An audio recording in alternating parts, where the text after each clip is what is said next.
Kung isa kang TikTok affiliate at hindi mo pa rin alam maglagay ng SEO sa inyong mga video, para sa yung video na to.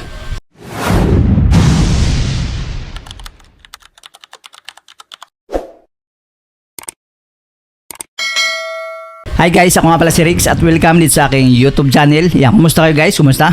So yun, nagbabalik na naman tayo, no? At yun, thank you so much sa mga patuloy na sumusuporta, no, dito sa ating YouTube channel dahil dumadami na tayo.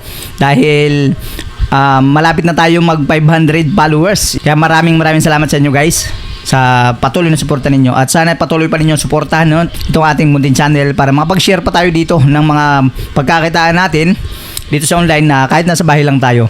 Lalo na sa TikTok affiliate, no, or Shopee affiliate. Dahil napakagandang kitaan to guys. Yung lalo na yung napakagandang kitaan guys is sa TikTok affiliate, no. Dito tayo nakapokus guys ngayon sa pag-affiliate sa TikTok kasi medyo maganda dito. Kaya lahat ng experience natin doon guys, i-share natin dito sa channel na to para sa mga gustong mag-affiliate din, no, sa mga wala pang idea. So yun, sa video na to guys is pag-uusapan natin kung paano nga ba maglagay ng SEO sa ating mga video. So ang tanong, ano nga ba yung SEO? So para sa hindi pa nakakalam, no, ang SEO guys is yung Search Engine Optimization. Kasi pag nilalagay natin yung ating video, may product man or wala yan guys, is mas nire-recommend yan ni algorithm sa mas maraming tao. Kaya napaka-importante guys na alam ninyo kung paano ilagay or kung ano ba yung SEO ang ilalagay sa ating mga video. And ang SEO nga pala guys is related yun sa ating mga video na i-upload siyempre.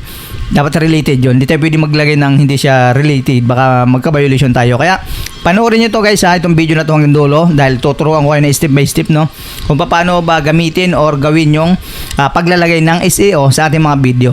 At pag nalaman nyo na to guys, napakalaking tulong nito. Kasi kung nag-upload kayo everyday, no, sa inyong TikTok account, is alam nyo na yung gagawin ninyo, di ba? Kasi alam nyo na maglagay ng SEO. Kaya kailangan alam ninyo maglagay ng SEO sa mga video ninyo.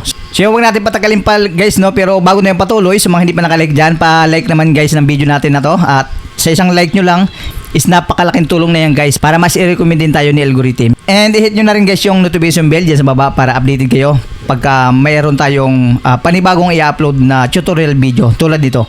So yun, huwag natin patagalin pa, no? Umpisahan na natin, punta na tayo sa tutorial. Una natin gagawin guys, punta tayo sa TikTok account natin and siyempre mag-upload na tayo ng video, no? So upload natin, ito na yung sa aking video guys, naka-upload na. Ngayon, lalagyan na natin siya ng SEO guys. Lagyan natin ng SEO. Title din sa akin guys, para mas mabilis tayo, nilagyan ko na yan. Then SEO na ilalagay natin. Una yung gawin, hindi ko na pinakita sa inyo. Punta muna kayo sa TikTok, search nyo muna doon sa search bar kung ano yung product ninyo. Product name nyo ha, product name. Kung ano yung 5 lumabas na una doon, yun ang ilalagay nyo dito. Halimbawa sa akin is glue. Yan, dito yung ilalagay sa huli ng ano yan guys, sa baba ng title ninyo. Sa akin ay is oily glue. Then lagyan ulit natin, super glue. Yan, dyan na kayo lang maglalagay guys ng SEO ninyo. Pwede nyo ding lagyan guys ng SEO sa mismong video ninyo. Hindi ko kasi malagyan guys ng SEO sa video ko kasi naririnig yung audio ng video ko, mas malakas pa doon sa boses natin. Hindi ko mapahinaan kasi pag pinahinaan ko, hindi naman nagre-record siya. So, super glue, strong glue.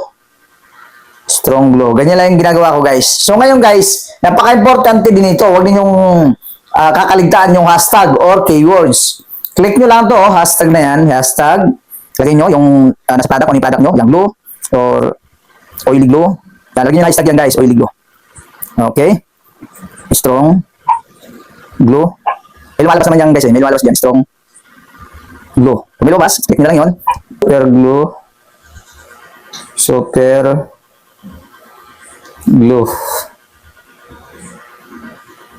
Okay. Then, lagyan natin na 1, 2, 3, 4. Hanggang 5 lang kasi pag cellphone yung gamit natin. Buy one get to. Okay na to guys. Pag nililik pa kasi natin na isa, hindi na pwede. Maximum 5 lang. Hanggang 5 lang. So ngayon guys, okay na to. Mayroon na tayong SEO and hashtags. Yun lang yun, okay na yun. And siyempre, maglalagay kayo dito ng ano nyo wag nyo upload. Thumbnail ninyo. Diba? Thumbnail and yung product yan. May product na tayo nakalagay. Ang gagawin na natin dito guys, ipopost na natin siya. Ganun lang ka basic guys. Diba? Yan, comment down na lang kayo guys pagka gusto ninyong gumawa tayo ng tutorial kung paano gumawa ng thumbnail and paano ba ilagay. So, gagawin natin yan sa next video natin. So, click na natin yung post. So, okay na yun guys. Ito na. Ina-upload na natin. Ganun lang kadali guys. So yun, ganun lang kadali guys maglagay ng SEO sa ating mga video. Ngayon alam nyo na guys, kaya itry nyo na din. Sa tuwing mag-upload kayo guys ng video sa mga account ninyo, no, sa TikTok or Shopee man yan, kailangan hindi mawawala yan guys. Huwag ninyong kakaligtaan yung SEO, hashtag, di ba? Yan, dapat nilalagay nyo yan sa mga video ninyo. Dahil napakalaking tulong yan para mas i-recommend tayo ni algorithm sa mas maraming tao, di ba? Napakahalaga yan guys kasi halimbawa pag nag-share sila at yung keyword mo or yung SEO mo, yung na-type nila, yung video mo ang lalabas doon kasi yun yung keywords mo o hashtag mo yung nilagay doon, 'di ba? Kaya napaka-importante talaga na bawat video na i-upload natin, lagyan natin ng SEO, 'di ba? Napakalaking tulong yan, guys. Kaya subukan niyo na or try niyo na or sa mga nagtatry na or at hindi pa rin naman kumbaga hindi gumagana sa kanila, okay lang yan, try lang kayo guys. Baka kumbaga nasa quality pa rin ng video natin, no? Kumbaga baka mamaya gumagamit din tayo ng SEO pero hindi naman ninyo inaayos yung video ninyo, kumbaga wala din sa quality yung video ninyo. Dapat quality rin guys, hindi lang SEO yung yung ilalagay natin, di ba? Pero minsan guys kahit hindi quality pero may mapupulot na aral sila, di ba? Kung mayroong value, di ba, na may bibigay kayo doon sa video niyo, kahit pangit pa yung pagka-edit yan, medyo malabo yung camera nyo, basta may value na mapupulot yung viewers, talagang masire-recommend yan sa tulong ng SEO na nilalagay natin sa ating mga video.